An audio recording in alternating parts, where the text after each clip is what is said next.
Welcome back to Nature in Code. We're in chapter 6. We're looking at evolution by natural selection. And at the moment, we are focusing on coevolution, which can occur when there's negative frequency dependence between two species. It can occur when there's any sort of evolutionary interaction between species, but negative frequency dependent selection will give rise to really interesting dynamics.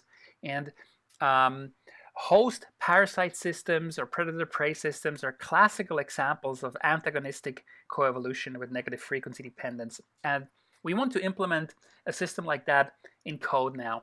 And I'm just showing you here this fitness matrix that I briefly alluded to in the earlier video. So we have two host genotypes, A1 and A2. Remember, these are haploid now.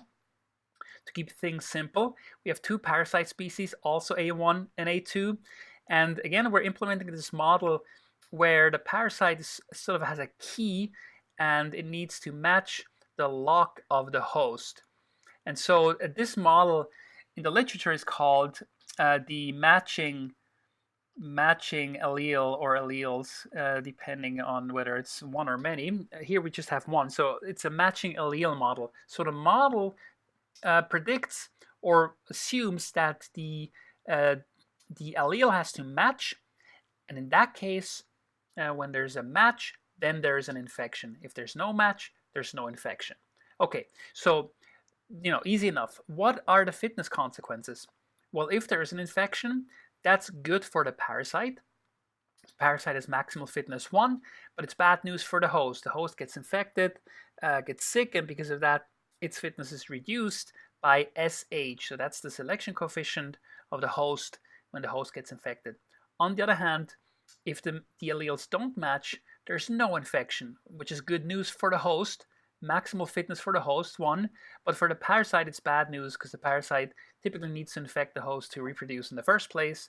So fitness is reduced by SP, which is the selection coefficient by the parasite. And so this is the fitness matrix that we'll have to implement. So let's go straight into code and start doing this. So I'm gonna go here, just opened a new file, and as always I'm gonna start here with my doc type, HTML.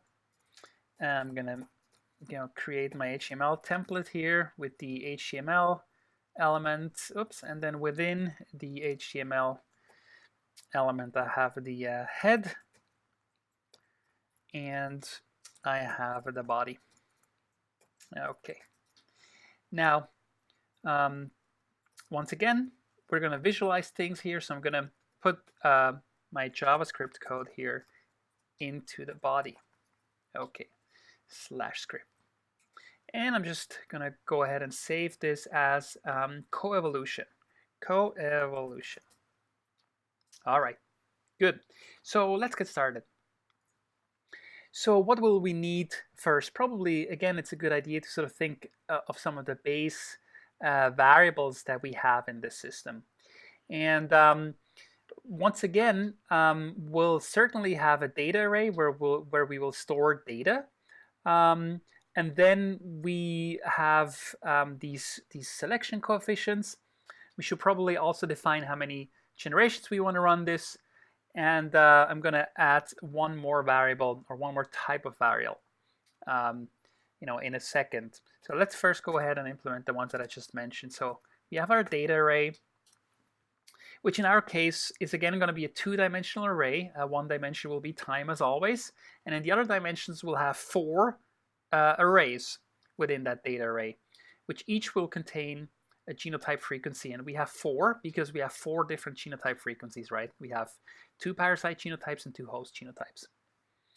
All right, so we'll set up this generations variable, which basically just tells us how long this should run.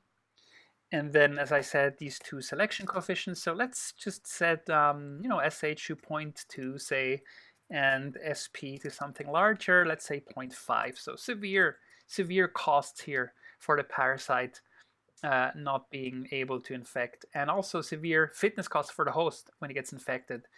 And in the literature, certainly in the evolutionary disease literature, this here is called virulence.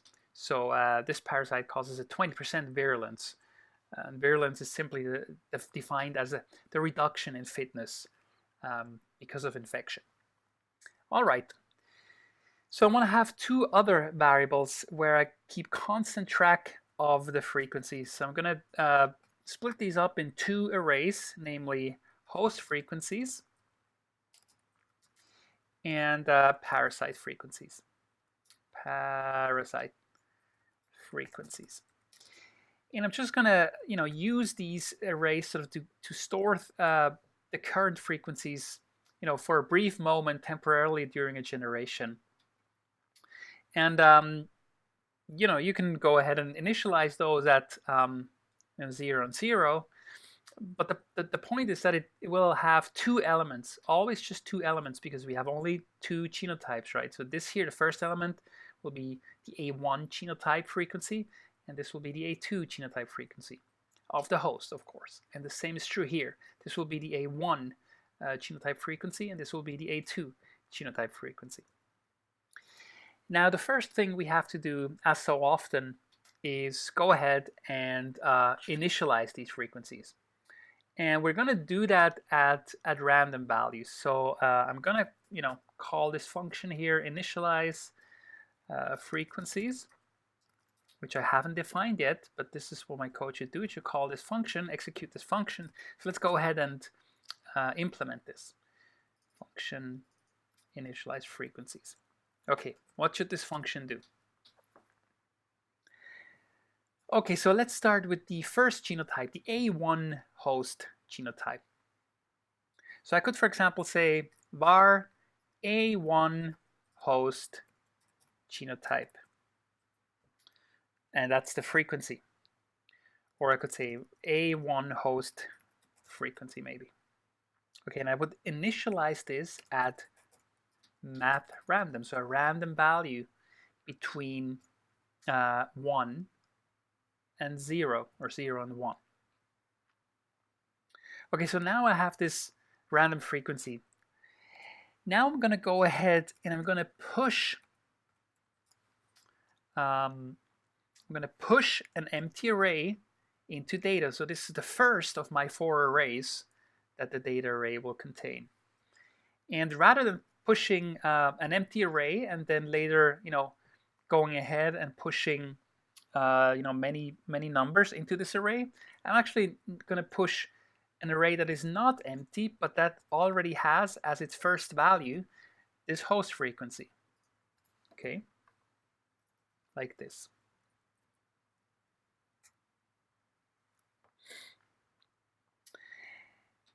And now I can go ahead and say, well, I'm also going to store this in the host frequencies because I want to temporarily know what's going on. So, I could say host frequencies 0.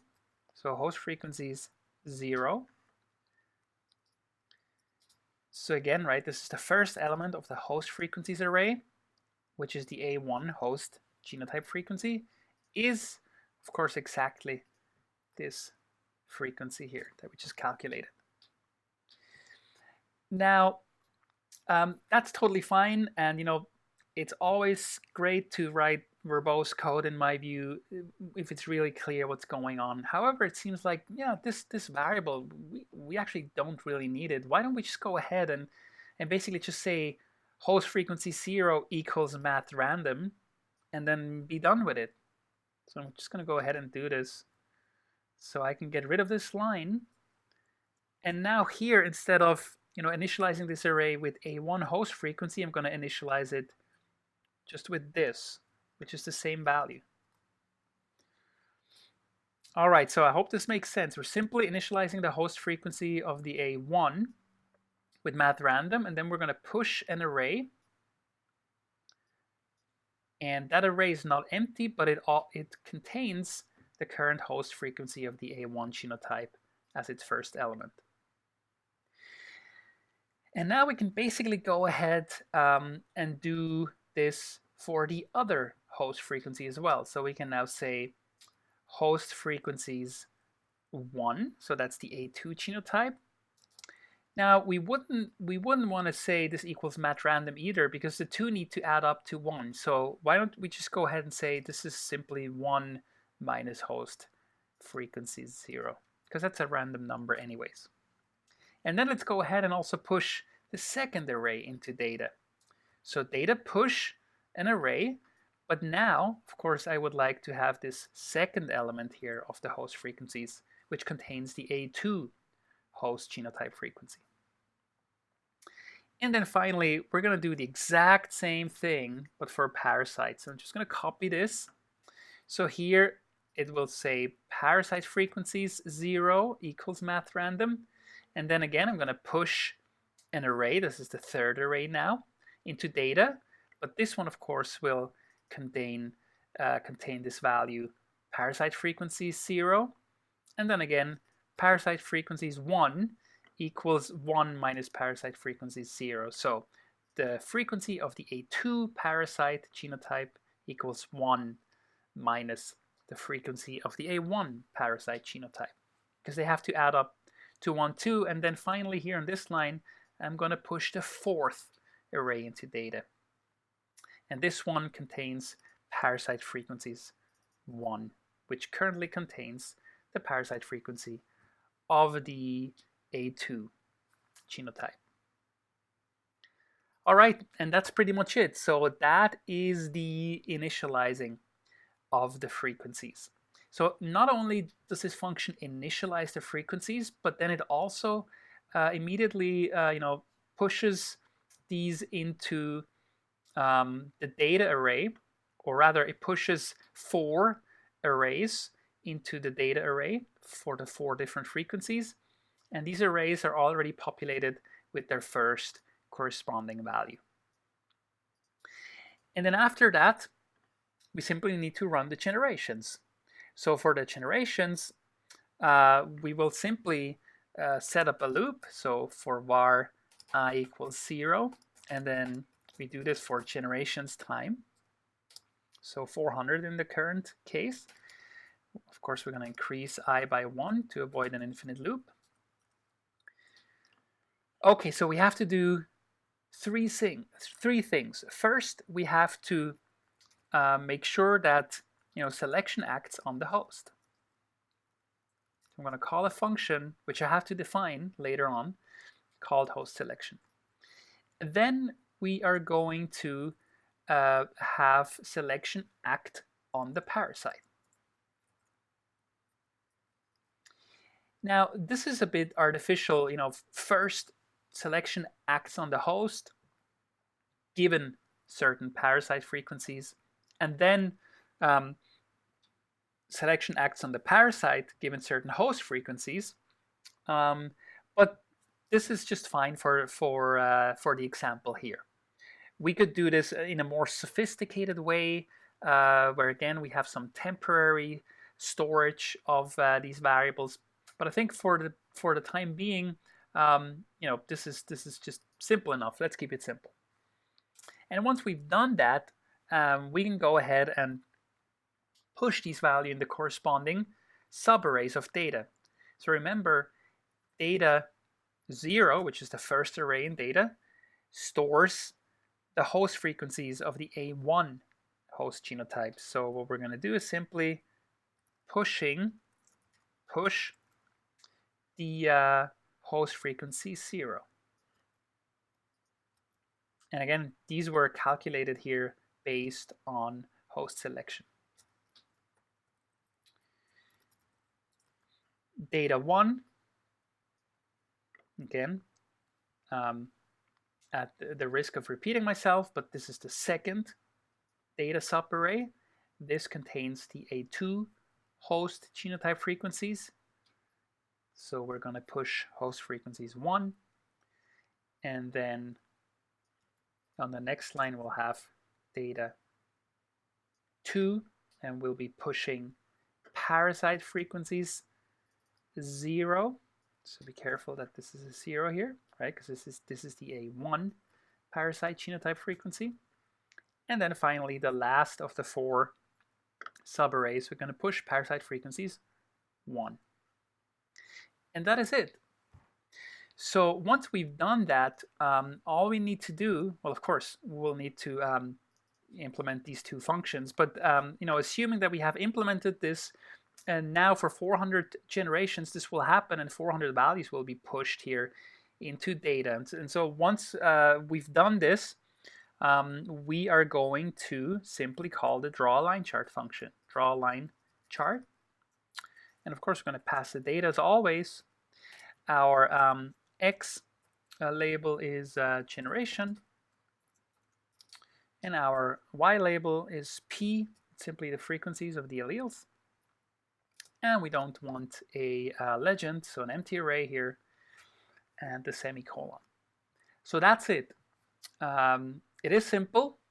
We need to keep track of multiple frequencies now, but it is fairly simple. This, somewhat tricky part will now be in implementing these two functions, but it's not difficult, and I'll, as always, walk you through it line by line in the next video. So see you in the next video.